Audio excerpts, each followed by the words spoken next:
warahmatullahi wabarakatuh. Perkenalkan, nama saya Risma Adirianti dan rekan saya Siva Nursiam akan mempresentasikan hasil diskusi kami pada materi osmoregulasi. Baiklah, langsung saja.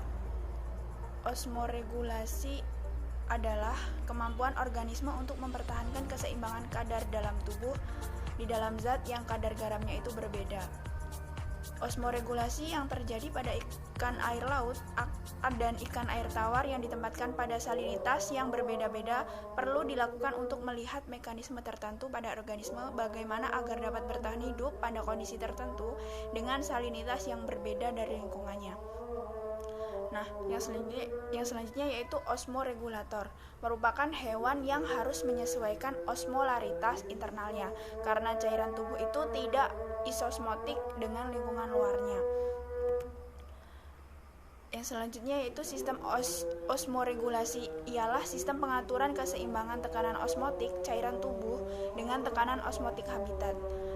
Tekanan osmotik itu adalah tekanan yang diberikan pada larutan yang dapat menghentikan perpindahan molekul-molekul pelarut ke dalam larutan melalui membran semi permeabel. Yang ketiga yaitu osmoregulasi secara energi membutuhkan energi yang sangat banyak. Suatu pergerakan neto air hanya terjadi dalam gradien osmotik.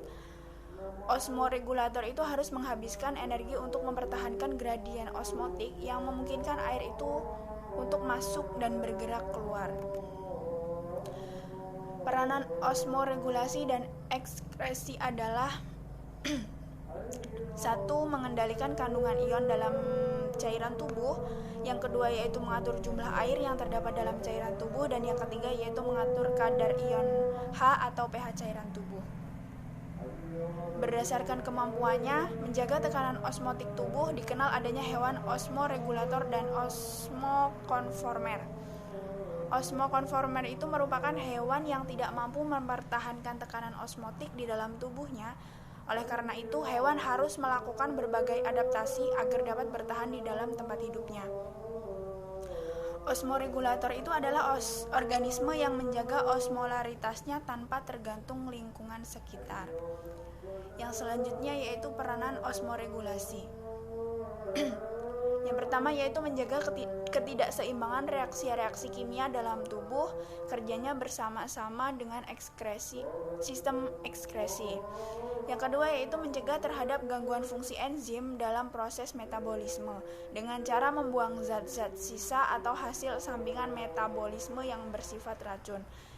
Yang ketiga yaitu mengatur jumlah air yang terkandung dalam cairan tubuh untuk menjaga volume cairan tubuh dan tekanan osmotik itu agar tetap dalam keadaan stabil.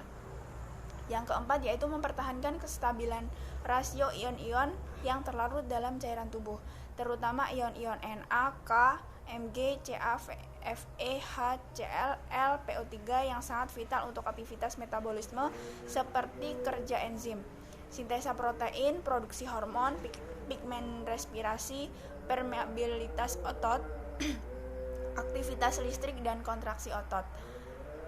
Yang kelima yaitu mengatur dan menjaga kestabilan pH cairan tubuh agar reaksi-reaksi dalam metabolisme dapat berjalan dengan baik.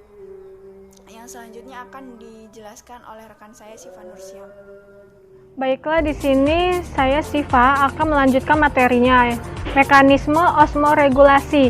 Berdasarkan mekanisme osmoregulasi pada hewan dapat dibedakan menjadi dua, yaitu yang pertama regulasi hipertonik atau hiperosomotik. Yang kedua adalah regulasi hiposomotik. Yang pertama ini regulasi hipertonik, yaitu pengaturan aktif konsentrasi cairan tubuh yang lebih tinggi dari konsentrasi lingkungan, misalnya pada ikan air tawar. Yang kedua adalah regulasi hiposomotik. Biasanya ini konsentrasi pelarut dalam tubuh hewan lebih tinggi daripada lingkungannya.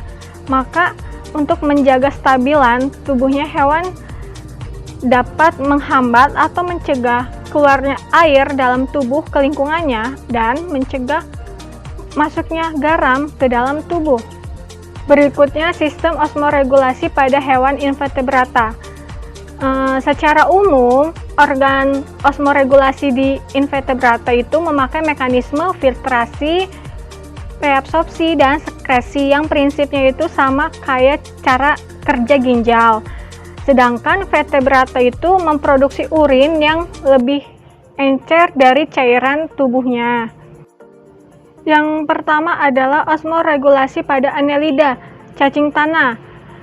Contohnya seperti Lumbricus terrestris yang merupakan regulator hiperosmotik yang efektif. Nah, pada hewan ini secara aktif dia itu mengabsorpsi ion-ion. Cara kerjanya itu biasanya dilakukan dengan pendekatan perilaku, seperti aktif di malam hari dan menggali tanah lebih dalam bila permukaan tanahnya sudah kering. Yang kedua adalah osmoregulasi pada moluska. Salah satunya pada tubuh keong atau siput yang memiliki permukaan tubuh yang berdaging yang sangat permeabel terhadap air. Nah, tekanan osmotiknya ini sangat bervariasi secara luas tergantung kandungan air pada lingkungannya. Osmoregulasi pada serangga. Nah, pada serangga ini sering terjadi kehilangan air dengan proses penguapan. Jalan utama kehilangan air pada serangga adalah melalui spirakulum. Untuk mengurangi kehilangan air dari tubuhnya, maka kebanyakan serangga akan menutup spirakelnya pada saat di antara dua gerakan pernapasannya. Berikutnya adalah osmoregulasi pada hewan vertebrata. Ada reptil. Nah, hewan dari kelas reptil ini meliputi ular, buaya, dan kura-kura yang memiliki kulit yang kering dan bersisik. Untuk lebih menghemat air, biasanya hewan tersebut menghasilkan zat-zat sisa yang bernitrogen dalam bentuk asam urat, yang pengeluarannya itu hanya membutuhkan air yang sedikit. Berikutnya adalah ikan. Ikan ini ada yang hidup di air laut dan ada yang hidup di air tawar. Pada air tawar bersifat hiperosmotik terhadap lingkungannya, di mana air cenderung masuk ke tubuhnya secara difusi melalui permukaan tubuh yang semi-permeabel. Sedangkan ikan air laut bersifat hipertonik terhadap lingkungannya, sehingga ikan air laut ini akan cenderung kehilangan air melalui kulit dan insang dan kemasukan garam-garam. Nah, untuk mengatasi kehilangan air, ikan ini akan minum air laut sebanyak-banyaknya. Berikutnya adalah Hafes. Hafes pada burung ini, keseimbangan airnya itu ternyata berkaitan terhadap proses mempertahankan suhu tubuhnya. Jadi burung ini akan mengeluarkan kelebihan air melalui kelenjar garam. Nah, kelenjar ini terdapat pada cekungan dangkal di kepala bagian atas, di sebelah atas, di setiap matanya, di dekat hidung. Dan yang terakhir adalah mamalia. Nah, pada mamalia ini kehilangan air dan garam dapat terjadi lewat keringat. Sementara cara mereka memperoleh air sama seperti vertebrata lainnya, yaitu dari air minum dan makanan. Akan tetapi untuk mamalia yang hidup di padang pasir, memperoleh air dengan cara minum atau makanan itu merupakan hal yang mustahil. Contohnya seperti kanguru, di mana kanguru itu tidak dapat minum air, tetapi dapat bertahan dengan menggunakan air metabolik yang dihasilkan dari oksidasi glukosa.